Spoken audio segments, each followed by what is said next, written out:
Pompey Sound, your hourly update from Fratton Park, sponsored by Piglet's Pantry, the home of award-winning and handmade food on the South Coast.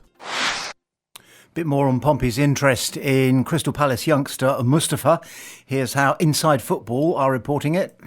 Crystal Palace are set to be approached by Championship side Portsmouth for Hindolo Mustafa, who Pompey would like to sign on loan, according to journalist Alan Nixon.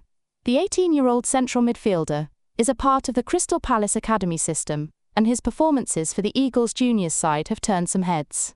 Mustafa is attracting interest from European outfits Ajax and Feyenoord, as they want to secure his signature.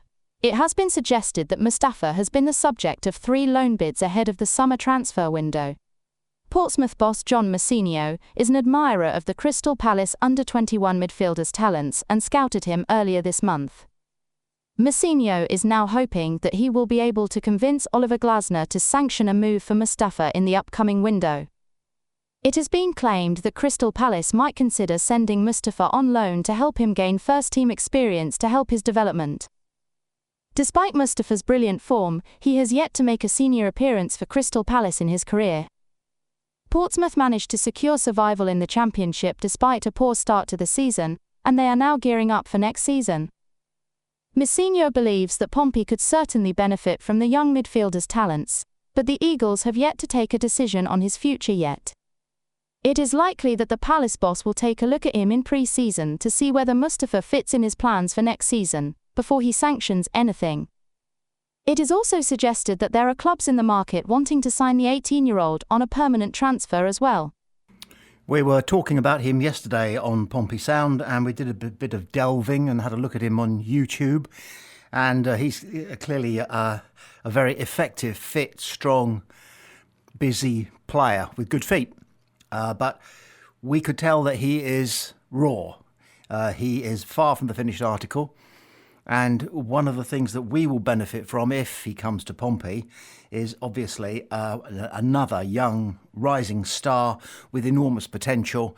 And the hope would be that Palace have wind of how well Pompey function with young lone stars, and that he will develop himself whilst he's with us. The fact that John Massinio has not contested the information that he has been scouting the lad, or at least scouting Crystal Palace's academy, certainly confirms that there's some degree of interest there.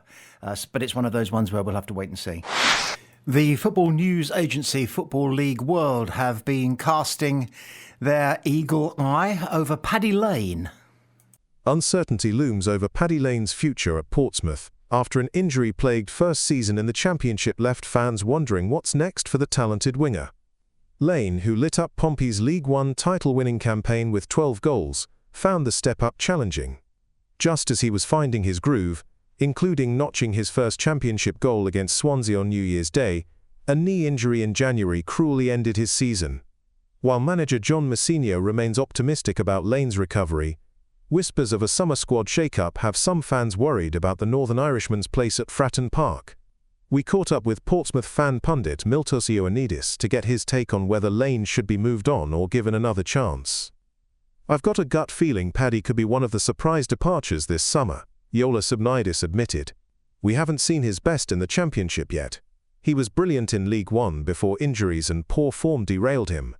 He's definitely not a bad player, but football can be brutal. With the club looking to bring in Championship-ready talent, he might be sacrificed.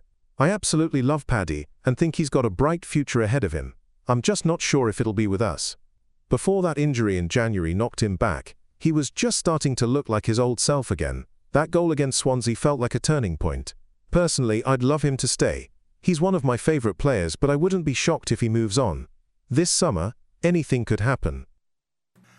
Far be it from mere mortals such as ourselves at Pompey Sound to disagree with somebody who has the lofty banner title of Portsmouth fan and pundit, Miltos Ioannidis. But we disagree, and we think that Paddy Lane is a nailed-on fixture with Pompey, with a big future ahead of him at Fratton Park. And the reason for that is because he can do something that we're now starting to understand John Massinio hopes for and one day will expect of all his players, and that is that they can play interchangeably. 30, 40 years ago, the Dutch national team, nearly won the World Cup twice, playing what came to be known as total football. And it seems quite mysterious, so why do we bother to detain ourselves with finding out about something like that when there's more interesting things on page 3? But if you do investigate, it's pretty simple. Total football is played down the flanks, down the wings, down the edge of the pitch, on the right side and the left side. The midfield areas are the usual scrapping zones. But down the right and down the left, you have 3 players down the right, 3 players down the left, and they can all play as either fullbacks, midfield, or wingers. Pretty much as simple as that. And they interchange. They learn when to interchange and how to interchange. They learn when it's right for them to go forward, when it's appropriate for them to come back, how to cover for each other, and how to do the job of winning the ball, getting the ball forward, and then getting the ball into a danger area. And they do that down the right and they do that down the left. So what we've come to notice that John Messino is looking for is players who can play in more than one position. Not just for the entire game. It's all very well for a right back to play at centre back because he can. But if he knows when he's got to be a centre back and a full back during the course of a game, then you've got a particularly valuable player because he can do more than one job. And often out on the pitch, you are doing more than one job. There are times, of course, when you're defending and tackling. There are times when you are attacking and you're going forward with the ball and you're hoping to create a goal-scoring opportunity or even score it yourself. So there are those either-or situations, double side of the same coin. But in a team that is playing some kind of total football, which we suspect is where John Messino is going, as we start to creep up the championship table, hopefully next season, beginning with, we are going to move from playing the high press as being our gold standard way of playing the game into some kind of total football, which will be attractive, exciting, but most importantly, as Messino always says, I'm not here to win friends, I'm here to win games, is effective. Yeah. Here comes a nice quirky little story. It's got plenty to do with Portsmouth, so FC, so it squeezes into the Pompey Sound News Bulletin. 15 years after Hayden Mullins endured FA Cup final heartbreak with Portsmouth, his son Maxwell has written a happier Wembley chapter for the family name.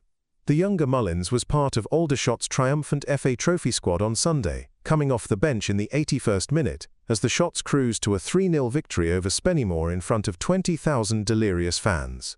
It's a sweet moment that helps ease the memory of that tough May afternoon in 2010, when Hayden lined up at left-back for cash-strapped Pompey against Chelsea. Despite a valiant effort from the Blues, including a missed penalty that could have changed everything, Chelsea's Didier Drogba broke Portsmouth hearts with the game's only goal. The elder Mullins went on to become a Fratton Park favourite, making 128 appearances and earning Player of the Season honours in 2010-11. Now his 22-year-old son is carving his own path, having worked his way up through Aldershot's academy to become a regular first-team player. Maxwell has made 31 appearances this season, gaining valuable experience through loan spells at local clubs, before cementing his place in Tommy Widrington's side. He shared the historic moment with teammate Theo Widrington, another player with Pompey connections, having spent 13 years with the Blues before his 2018 release. For the Mullins family, it's a case of like father, like son, but this time with a silver lining and a winner's medal to show for it. So since at the point of making this news bulletin, which is late on Monday afternoon, we're all awaiting the announcement of the retained and released list from Portsmouth. And so the news, Portsmouth news, Pompey Portsmouth FC news is drifting into the silly season. But it's a good story about the father and son. And it's a story which is an ever-present. And it's been going on for a long time. They used to burn people at the stake for believing in heredity. Because it tended to tilt people towards believing in evolution, and that was the slippery slope as far as an awful lot of important church people were concerned. But when it comes to the simple matter of sporting ability, there's absolutely no getting away from the fact that it can be in your DNA, And down on the south coast, we have a family, the Hinshelwood family, who I think are certainly 4 generations of professional footballers, possibly more. And the list is endless. If you just do a little bit of research, you come across people like the fantastic Javi Alonso. His dad, Perico Alonso, was also a professional footballer, played for Real Sociedad, played for Barcelona, and played for Spain. And then you get father and son, Patrick Kluivert and Justin Kluivert. Justin, we all know Patrick Kluivert. Justin plays for Ajax, I should say, Roma, Valencia. And then perhaps the most famous little story of all is the Gudjohnsen father and son story, because aged 17, young Ida Gudjohnsen was brought on as a substitute for Iceland against Estonia, and the player who came off and he replaced was his dad, Arnor Gudjohnsen. Good story or what? All of Arnor's 3 sons, by the way, are professional footballers. Currently, the man who is in many ways head and shoulders above everybody else in the Premier League, Haaland, Erling Haaland, Alf Haaland, the man who got in the way of Roy Keane, famously, but was very, very good professional footballer, and obviously they both are. So, again, the DNA is flourishing in them. You've got Peter and Kasper Schmeichel, of course, both goalkeepers. You've got Diego Simeone. All of his 3 sons are top professionals. Possibly one of the greatest players of all time, Johan Cruyff. His son, Jordi Cruyff, had a distinguished career, played for Manchester United, if memory serves. But the tops are probably the Maldini family because of the quality of their DNA. Paolo Maldini is regarded by a lot of people who know what they're talking about as being one of the greatest defenders who has ever played the game.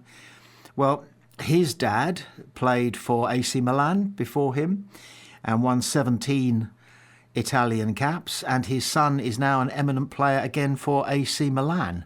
So you've got 3 generations of borderline world-class players there, and they all spend Christmas together, I'll put it like that. Nice little sideline story. Okay, it doesn't shake the world up, but it keeps us occupied whilst we're waiting for that announcement.